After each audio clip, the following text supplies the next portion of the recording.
जो हमारे पास ये ड्रग्स होती हैं, ये अब हमारे पास ये जो ड्रग्स हैं वो क्या होती हैं, लिपिड सॉल्युबल होती हैं, बॉडी में स्टोर होती हैं, स्लोली रिमूव होती हैं बॉडी से। टिपिकल एंटीसाइकोटिक्स जो है उनकी एफिनिटी ज़्यादा होती है D2 की देन एटिपिकल, क्योंकि मेनली डोपामिन को करते हैं, तो इनकी वजह से इंक्रीज रिस्क होता है हाइपर पैरोलैक्टोनीमिया का, और एक्स्ट्रा पैरामिडल सिम्टम इसमें ज़्यादा होता है, और न्यूरोलेप्टिक मैलिग्नेंट सिंड्रोम भी।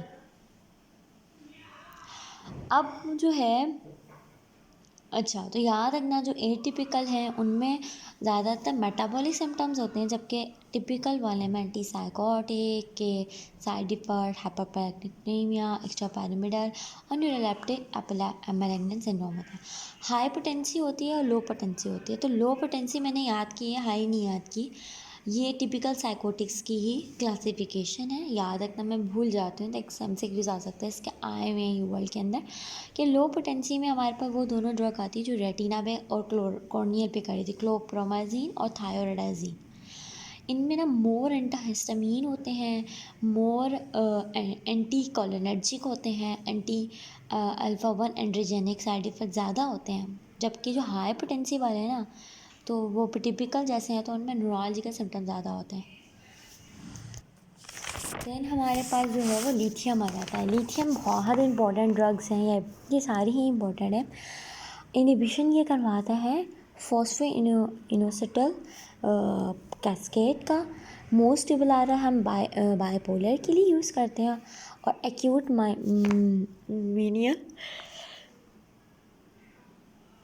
मैनिक एपिसोड के लिए करते हैं, और रिलैप्स करने के लिए, यानी बाइपोलर में और मेनिया में यूज़ करते हैं।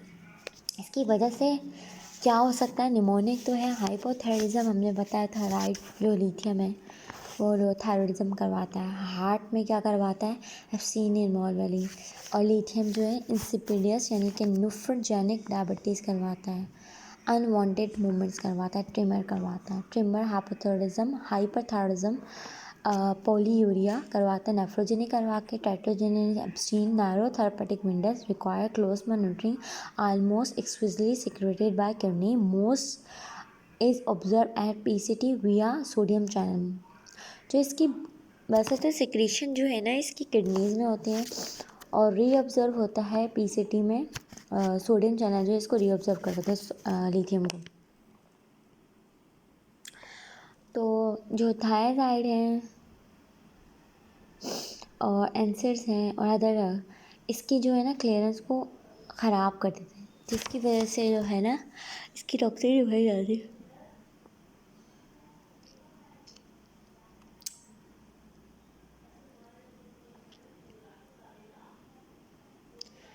एक्यूट टॉक्सिसिटी की वजह से GIT सिम्टम्स आते हैं, nausea, vomiting, diarrhoea. Late neurological sequence के अंदर क्या आता है, क्रॉनिकली हमारा पेशेंट लेथार्जिक हो सकता है, कंफ्यूजिंग होगा, एटेक्सिक होगा, एगिटेशन में होगा, सीज़र हो सकता है इसको। इसके अंदर टेट्रासाइक्लिन और मेट्रोनिडाज़ोल भी आते हैं जो ड्रग इंटरेक्शन में।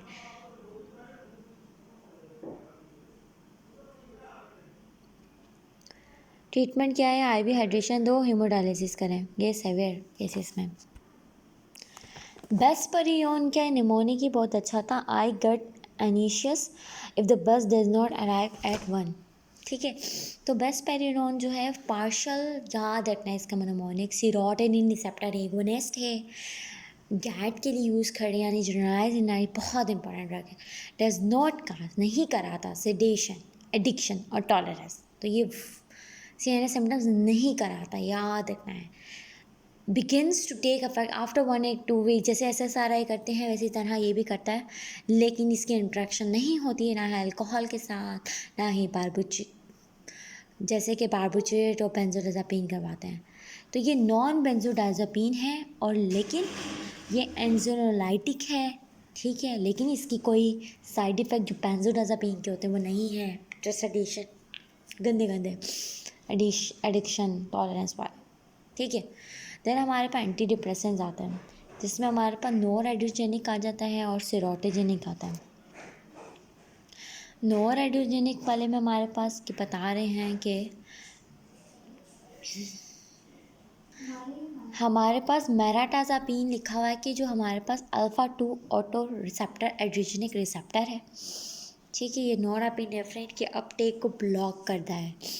A2 रिसेप्टर ना नेगेटिव करता है, लेकिन मेराटाजापीन जो है इसको ब्लॉक कर देगा, इसकी वजह से नॉरएपिनेफ्रिन जो है वो बहुत ज़्यादा बाहर आना शुरू हो जाएगा, क्योंकि ये इनहिबिट करता है नॉरएपिनेफ्रिन को आउट करने में। जबकि नॉरएपिनेफ्रिन रीअपटेक को जो इनहिबिट करता है वो कौन कर सकता है? SNRI, बैप्टेरियन और TCS करता है। उसके बाद हमारे पास क्या है? सीरोटिनिन के अंदर हमारे पास क्या है? हमारे पास सीरोटिनिन के अंदर है कि हम लोग जो है उसके रिएप्टर को कौन इनहिबिट कर रहा है, तो यहाँ पर सेम TCS कर रहे हैं, SRI कर रहे हैं, लेकिन क्योंकि SNR तो नॉरएपिनेफ्रिन को होते हैं, SSR सिर्फ सीरोटिनिन को करते हैं। SNR कर रहे हैं और टैराजोडोन कर रहा है सीरोटिनिन को, सही है। तो ये हमने पढ़ लिया norepinephrine uptake inhibitors and serotonin uptake. Monoamine oxidase inhibitor जो है वो दोनों को करते हैं इनहिबिट, जिसको इनहिबिट करते हैं इसके मेटाबोलाइट्स को नहीं करने देते, जो कि इनके मेटाबॉलिज्म कर रहा होता है, ठीक है। अब हम ड्रग्स पढ़ते हैं।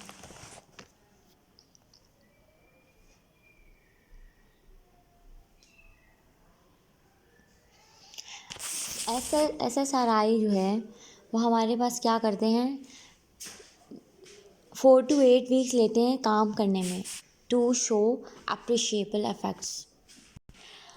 इनहिबिट करते हैं सीरोटिनिन अपटेक, क्योंकि ये सेलेक्टिव सीरोटिनिन रीअपटेक इनहिबिटर्स हैं।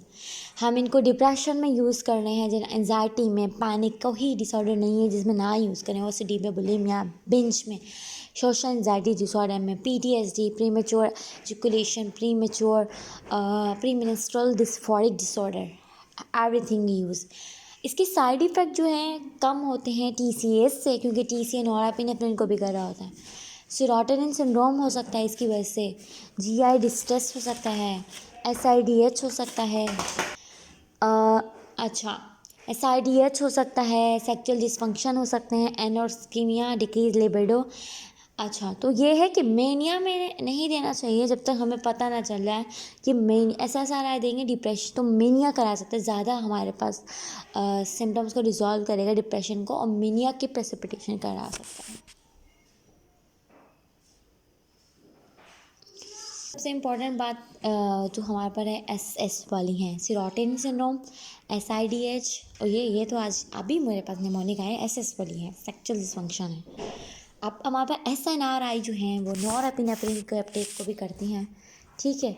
तो इसमें हमारे पास जो है वेनालाक्सेसिन आ जाती हैं, ठीक है। फ्लॉक्सिटिन याद रखना SRI है, जबकि डुलोक्सिटिन ये है, बाकी नाम मैंने कभी नहीं याद किए। लेवोमिनालिनपरान और मैनिनेसरिप्रान, लगता है कि स्पेनिश वर्ड्स हैं। अच्छा, तो याद रखना SSRI में फ्लॉक्सिटिन आता है, पैरोक्सिटिन आता है, सार्टलिन और साटोलोप्राम आ जाता है, ठीक है। पराम वाले ऑक्सीटीन सारे हैं, ठीक है। तो ये कन्फ्यूजिंग है, बस जो ऑक्सीटीन एक है ना टोलॉक्सिटीन, वो SNRI है। अब ये इसको भी हम उन्हीं चीज़ों में यूज़ कर सकते हैं, डिप्रेशन, जीनाइजिनेटी डिसऑर्डर। याद रखना कि SNRI जो है वो ना डायबिटिक न्यूरोपैथी में हम यूज़ करते हैं, बहुत इंपॉर्टेंट बात है।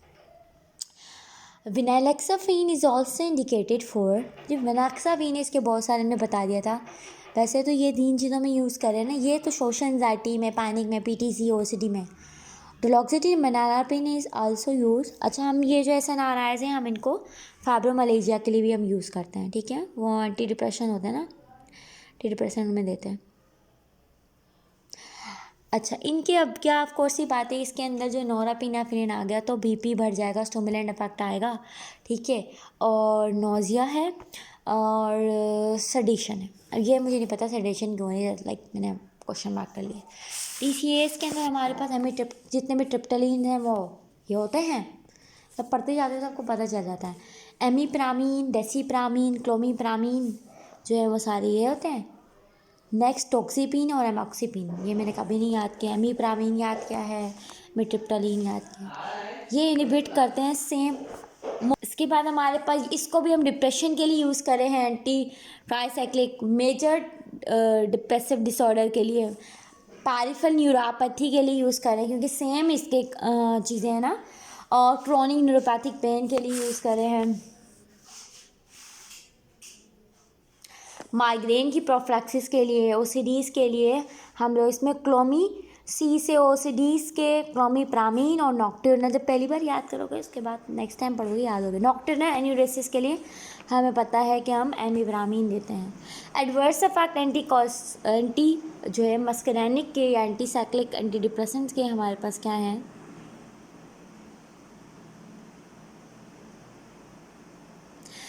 अल्फा 1 ब्लॉकिंग इफेक्ट है, यानी पोस्चर हाइपरटेंशन, एट्रोपिन लाइक जो है ना एंटी कॉलिनर्जिक, इसके जो है ना साइड इफ़ेक्ट्स होते हैं, टाकीकार्डिया, यूरिनरी रिटेंशन, डायमार्ड। जो टर्शरी होता है ना amitriptyline have more anti cholinergic effect than secondary, तो टर्शरी के पास ज़्यादा एंटी कॉलिनर्जिक साइड इफ़ेक्ट्स होते हैं, और इसी वजह से जो हमारे पास टर्शरी TCAs हैं वो क्या करवाते हैं, हमने कास पढ़ा था, प्रोलॉन्ग QT करवाते हैं। ट्राईसाइक्लिक जो है ना, साइक्लिक जो है ना, कन्वर्जन कार्डियोटॉक्सिसिटी करवाते हैं। Arrhythmia due to sodium channel inhibition कराते हैं। अच्छा, अब ये क्या है, और एंटी मस्करैनिक है तो रिस्पायरेटरी डिप्रेशन करवाएंगे, और हाइपरपेरेक्सिया करवा देंगे क्योंकि स्वेटिंग वगैरह सब ब्लॉक है। कन्फ्यूजन है, हैलुसिनेशंस जो इसकी वजह से जो होती है ना वो अडल्टली में होती हैं due to anti cholinergic side effect. जो एंटी कॉलिनर्जिक जिसके भी साइड इफ़ेक्ट होंगे ना, क्योंकि M1 हमारे पास ब्रेन में भी होता है, तो उसको ब्लॉक करके पेशेंट को कन्फ्यूजन हैलुसिनेशन करवा सकता है। टर्शरी के ज़्यादा साइड इफ़ेक्ट होते हैं एज़ कम्पेयर टू सेकेंडरी के। सोडियम बाइकार्बोनेट इसमें देते हैं पेशेंट को, ताकि हम सोडियम बाइकार्बोनेट देते हैं तो प्रिवेंट एरिथमिया।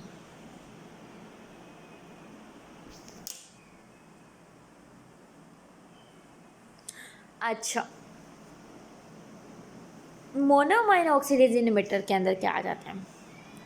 एक तो सलाजनिन है जो सेलेक्टिव है, जो पार्किंसंस में पढ़ा है, बाकी जो है हमारा मुश्किल है, कभी पढ़े नहीं है। ट्रैंकाइलोप्रोमीन, फिनालाजीन, आइसोकार्बाजॉइड और selegiline. Non selective monoamine oxidase inhibitor increase level of amine neurotransmitter, norepinephrine, serotonin, सब चीज़ों के लेवल को बढ़ा देता है। इसको हम देते हैं एटिपिकल डिप्रेशन के लिए, रेजिस्टेंट डिप्रेशन के लिए, पार्किंसन डिजीज में सलाजनिन और एंजाइटी के लिए।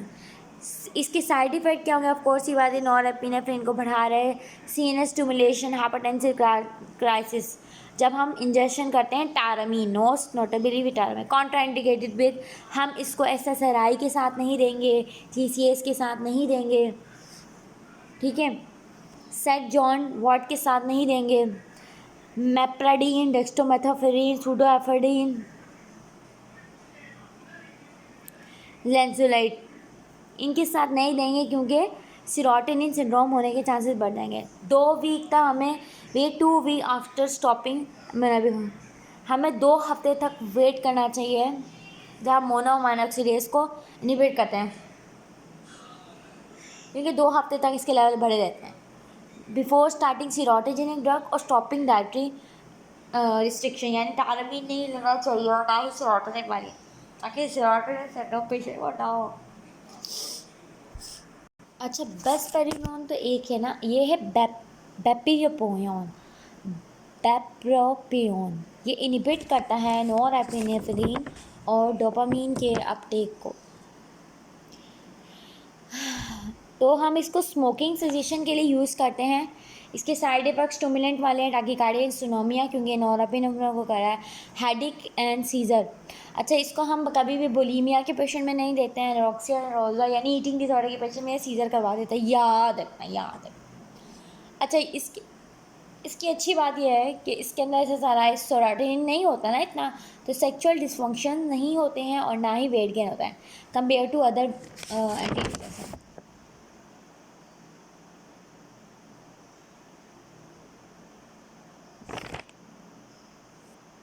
अब मेलाटाजापिन जो है वो मैंने बताया था अल्फा 2 एंटागोनिस्ट है, तो ये इंक्रीज रिलीज़ करवा देता है दोनों चीज़ों का, जो अभी हमारे पास बेप्रोपियोन करा रहा था, इंक्रीज रिलीज ऑफ सेरोटोनिन लेकिन ये वो डोपामिन का करा रहा था, ये हमारे पास जो है सेरोटोनिन का भी करवाएगा। अच्छा,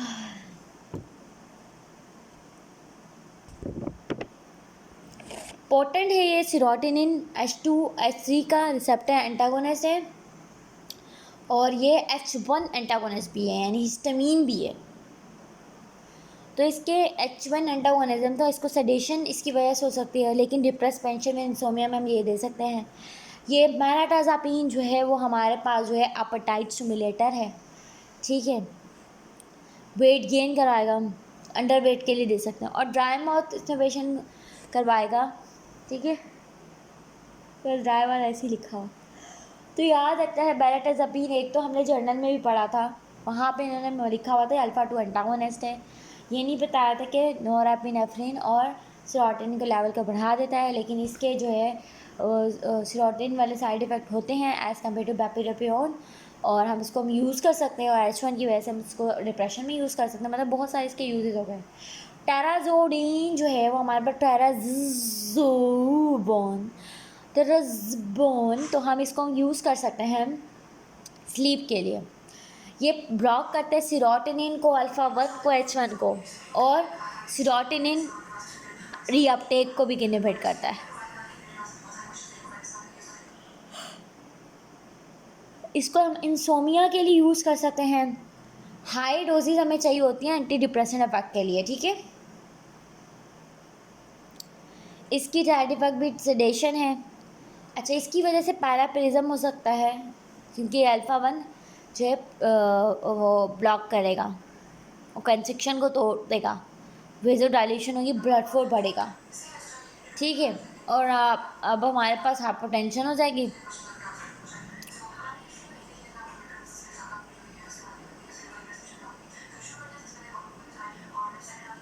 ट्राइसापाडोन due to sedation male specific side effect, think trazodone, think टैराजिजिबोन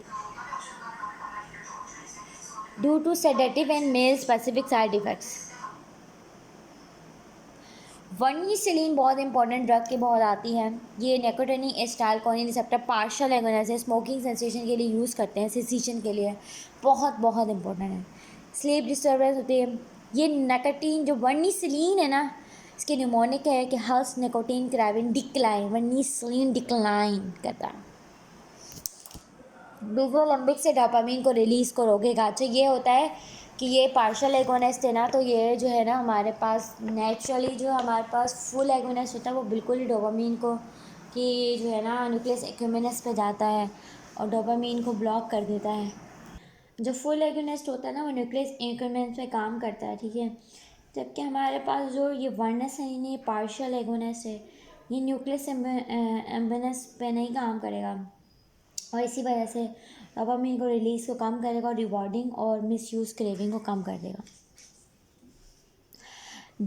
वेलाजोडोन, वेलाजोडोन जो इनहिबिट करेगा सेरोटोनिन अपटेक को, ये सेरोटोनिन रिसेप्टर एगोनिस्ट भी है वेलाजोडोन। अच्छा, टेराजोडोन की तरह ही लग रहा है।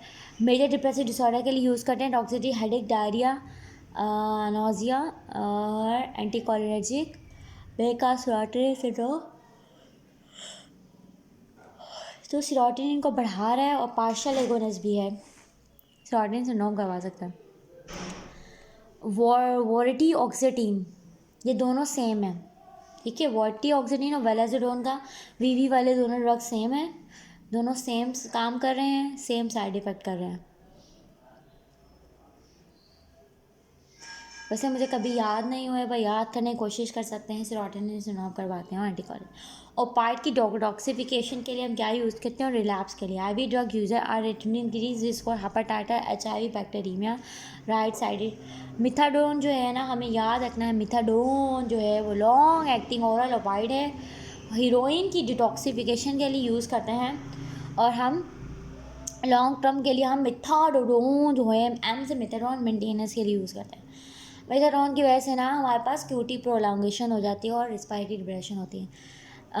बैपनीनेरोफिरॉन जो है, बैपनेरोफिनॉन जो है वो पार्शियल एगोनिस्ट है, जस्ट लाइक वर्निसिलोन, प्रोलैप्स के लिए हम यूज़ करते हैं। अच्छा, ये पार्शियल एगोनिस्ट है ना ओपाइड का, तो इसकी वजह से हम पार्शियली फुल सिम्टम्स तो नहीं आ रहे, पार्शियल है ओपाइड का, इसकी वजह से पेशेंट को विड्रॉल सिम्टम्स आ सकते हैं, जैसे कि उसने ओपाइड नहीं ली है। When combined with full agonist और पार्शियल एगोनिस्ट साथ लेंगे तो हमारे पास विड्रॉल सिम्टम्स आ सकते हैं।